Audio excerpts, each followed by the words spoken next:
भगवान अर्जुन को ही धर्मयुद्ध करने के लिए क्यों कहते हैं?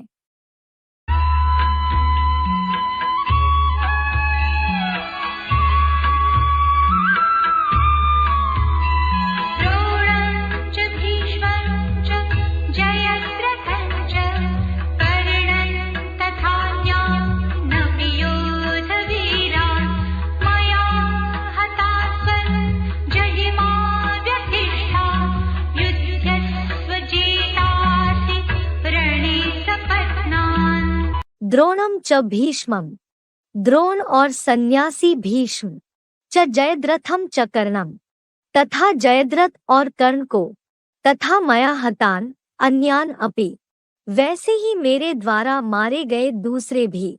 योद्ध वीरान त्वम जहिमा व्यथिष्ठा युध्यस्व, वीर योद्धाओं को तू नष्ट कर दे, ना डरो, युद्ध करो। रणे सपत्नान जेतासी, धर्मयुद्ध में शत्रुओं को जीतने वाले हो। द्रोणम च भीष्मम च जयद्रथम च कर्णम तथा मया हतान अन्यान अपि, योद्ध वीरान त्वम जहिमा व्यथिष्ठा युध्यस्व रणे सपत्नान जेतासी।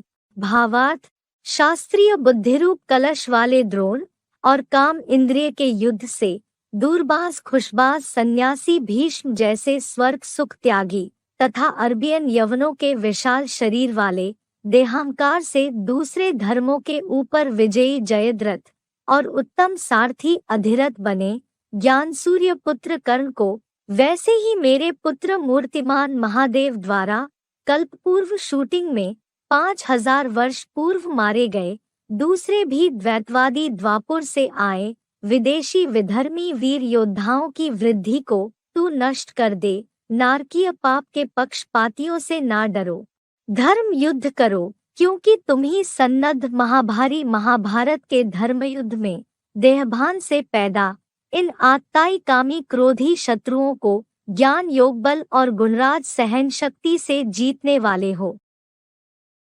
शास्त्रीय बुद्धिरूप कलश वाले द्रोण। द्रोण आचार्य नाम क्या रखा? द्रोण आचार्य। काहे के आचार्य?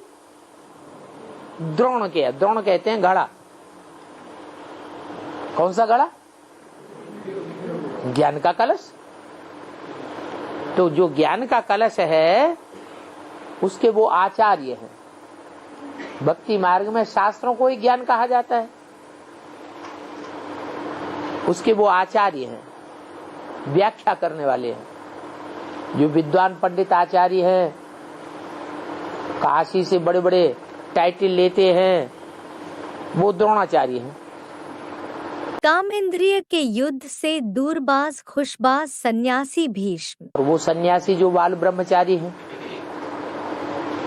वो भीष्म पितामह है। वो तो बाहर की दुनिया की बात हुई। ब्राह्मणों की दुनिया में भीष्म पितामह कौन है? भीष्म पितामह माने जो गुरु बन करके बैठते हैं, अपने को भगवान साबित कर देते हैं।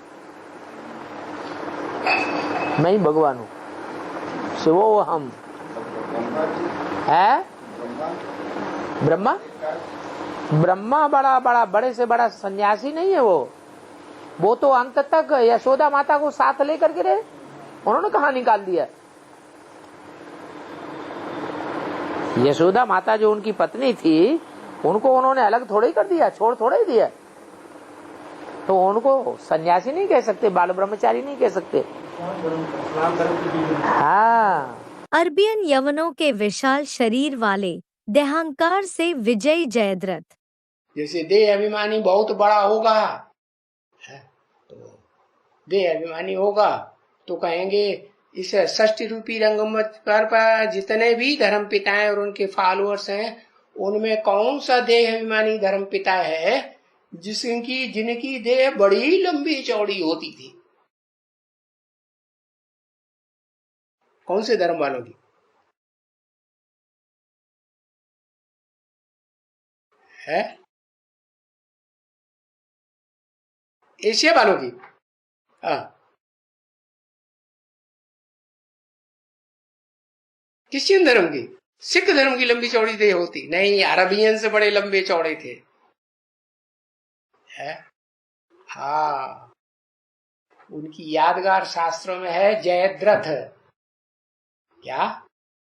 रथ का माने देह का उनको अहंकार बड़ा रहता है। मेरा रथ जो है बड़ा लंबा चौड़ा है, मेरे को कोई जीत नहीं सकता। तो देह के अहंकार में आकर के उन्होंने भारत में आक्रमण कराए।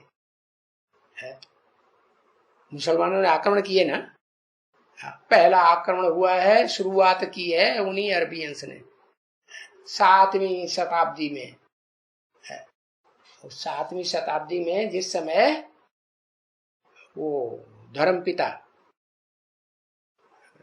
शताब्दी का मतलब क्रिश्चियन शताब्दी, और दूसरी शताब्दी की बात नहीं।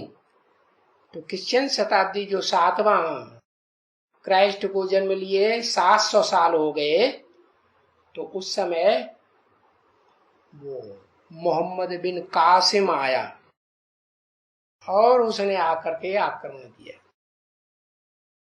क्यों आक्रमण किया?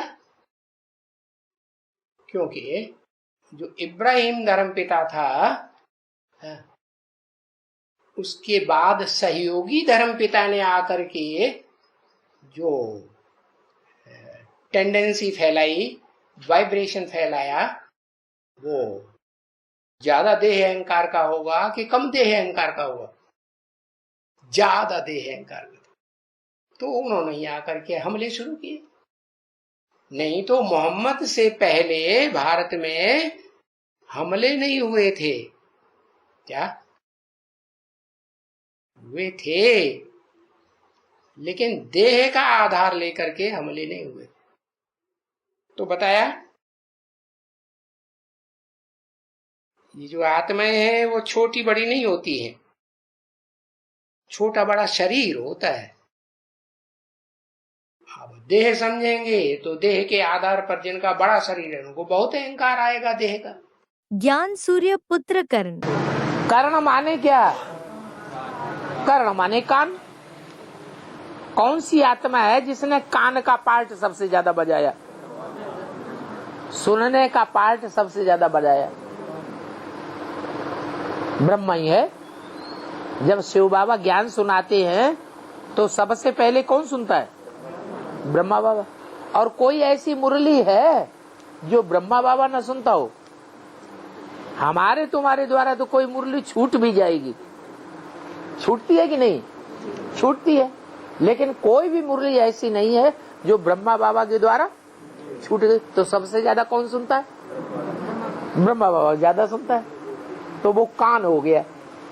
कान का नाम रख दिया कर्ण। क्या नाम रख दिया? कर्ण नाम रख दिया। वो कर्ण को जन्म किसने दिया कि तुम कर्ण हो, कृष्ण हो? कृष्ण, कर्ण और क्राइस्ट की राशि एक ही है। तो कर्ण को या कृष्ण को जन्म किसने दिया? किसने बताया कि तुम कृष्ण हो, कर्ण हो?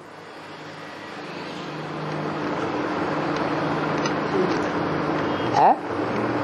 अरे यज्ञ के आदि में बुद्धि ले जाओ, किसने बताया? है? किसने बताया?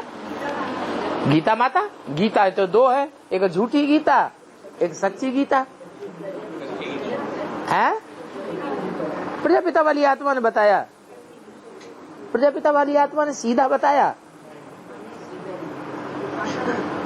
दादा लेखराज को। हाँ, बताया तो बड़ी माँ ने पहले, क्योंकि वो बोल बोल वाली थी। लेकिन बोल बोल वाले पर ब्रह्मा बाबा को विश्वास नहीं होता है। छोटी माँ ने जब बताया तो उनको विश्वास हो गया। तो कौरवों के साथ जिंदगी भर कौन रहती है और पांडवों के साथ कौन रहती है? कुंती और द्रौपदी दो ही नाम प्रसिद्ध है। कुंती किसके साथ रहती है? कौरवों के खेमे में कुंती को रहना पड़ता है। तो कुंती का पार्ट किसका हुआ है? छोटी माँ का कुंती का पार्ट हुआ। और छोटी माँ ही ने, कुंती ने जन्म दिया किसको? कर्ण को जन्म दिया। जन्म तो दिया, लेकिन नई दुनिया में पालना की उसने है? नहीं। नई दुनिया में पालना पांडवों की होती है। नई दुनिया में पांडव जाते हैं, कौरव नहीं जाते इस शरीर से। लेकिन वो पुत्र किसका था? सूर्य का पुत्र था। सूर्य का पार्टी किसका है? अरे राम बलि आत्मा का सूर्य का पार्ट है, वही प्रजापिता। तो वो बाप हो गया, वो अम्मा हो गई। बड़ा पांडव था, मध्यम पांडव था या छोटा पांडव था? कर्ण बड़ा पांडव था। किसी को पता नहीं था। एडवांस पार्टी वालों को पता है? किसी को पता नहीं था कि पांडवों में बड़ा पांडव कौन। समझते थे सब किसको? युधिष्ठिर को। लेकिन है बड़ा पांडव कौन? कर्ण बड़ा पांडव। तो कर्ण बड़ा पांडव था। किसकी औलाद था? सूर्य की औलाद था। ज्ञान सूर्य का जो पार्ट है उसकी औलाद है। विदेशी विधर्मी की वृद्धि को तू नष्ट कर दे। विनाश भी कल्याणकारी कार्य है, परंतु भावना कल्याणकारी चाहिए।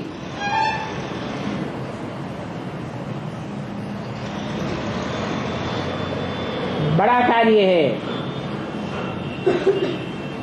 जो संसार में और कोई नहीं कर सकता। कोई भी धर्म पिताएं आते हैं, अपने अपने धर्म की स्थापना करते हैं, वृद्धि करते हैं, परंतु पुरानी परंपराओं का, पुराने धर्मों का, पुराने राज्यों का, पुरानेपन का विनाश नहीं कर पाते। और जब तक पुरानी परंपराओं का खंडन नहीं होता है, तब तक नई परंपराएं पनप नहीं सकती हैं।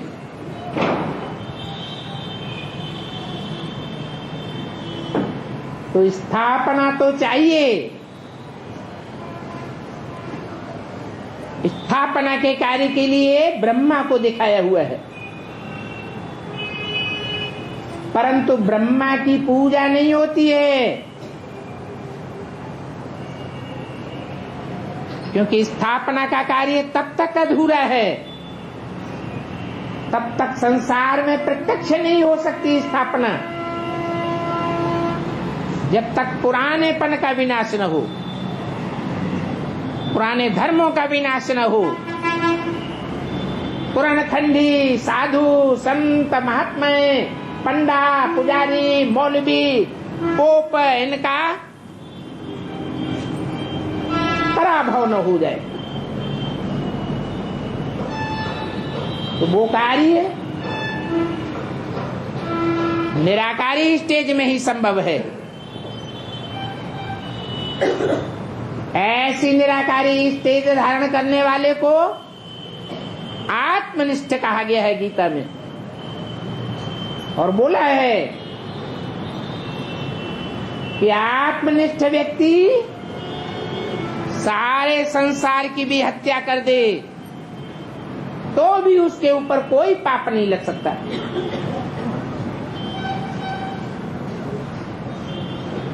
क्योंकि देवभान में रह करके जो कार्य किए जाते हैं उनसे काम क्रोध लोभ मोह अहंकार पैदा होता है। अगर देवभान ही नहीं है तो 5 विकार भी पैदा नहीं हो सकते, और 5 विकारों के द्वारा जो पाप बनते हैं वो पाप भी नहीं हो सकते। तो दिखाया है कि ब्रह्मा द्वारा स्थापना सब धर्म की, और शंकर द्वारा विनाश असत धर्मों का। क्रोध को गुणराज सहन शक्ति से जीतने वाले हो। बाप यही चाहते हैं, मन मना भव। मेरे मन में जो विशेष गुण समाया हुआ है उस गुणों को धारण करो। क्या गुण? सहन शक्ति। कुछ भी बात आ जाए सहन शक्ति नहीं छोड़ना। सहन शक्ति रहेगी तो क्रोध आएगा है? नहीं आएगा। फिर झगड़ा होगा? झगड़ा ही नहीं होगा। बाप कहते हैं जो झगड़ा करते हैं वो मेरे पांडव बच्चे नहीं हैं। पांडव कभी आपस में झगड़ा नहीं करते, चाहे वाचा से, चाहे वाइब्रेशन से, चाहे दृष्टि से लाल पीली आंखें करके या कर्मेंद्रियों से कोई भी प्रकार का झगड़ा करते हैं तो वो मेरे बच्चे पांडव बच्चे नहीं है। तो बाप का मन क्या है? क्या कहता है? क्या करो? है सहन शक्ति धारण करो।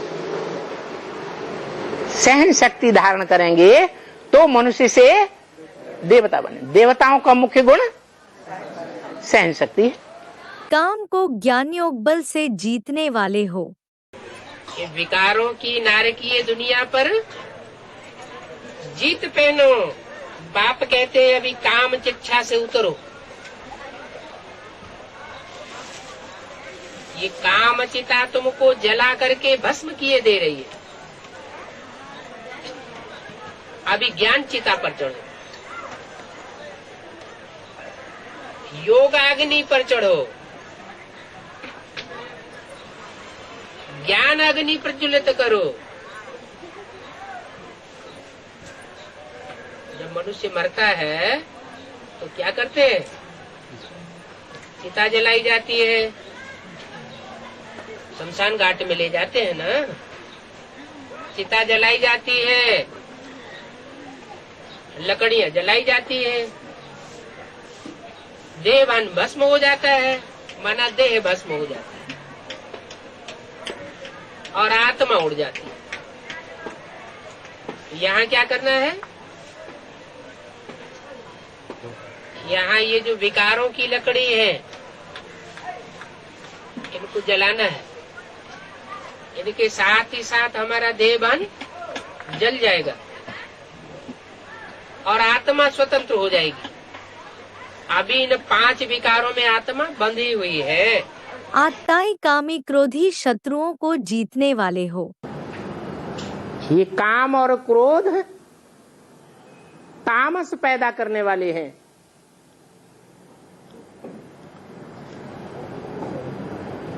लेकिन इनका अंत कब होता है? अरे किसी चीज का अंत कब होता है? ये अति करने की ताकत बच्चों में नहीं है। इसलिए बाप को आना पड़ता है। बाप ही आकर के काम और क्रोध की अति करके इस कामी क्रोधी दुनिया का अंत कराए देते हैं। इसलिए शंकर की यादगार जो कपड़ा दिखाया है वो लाल वस्त्र दिखाया है। जब तामसी दुनिया ही खलास हो जाती है तो क्या बचता है?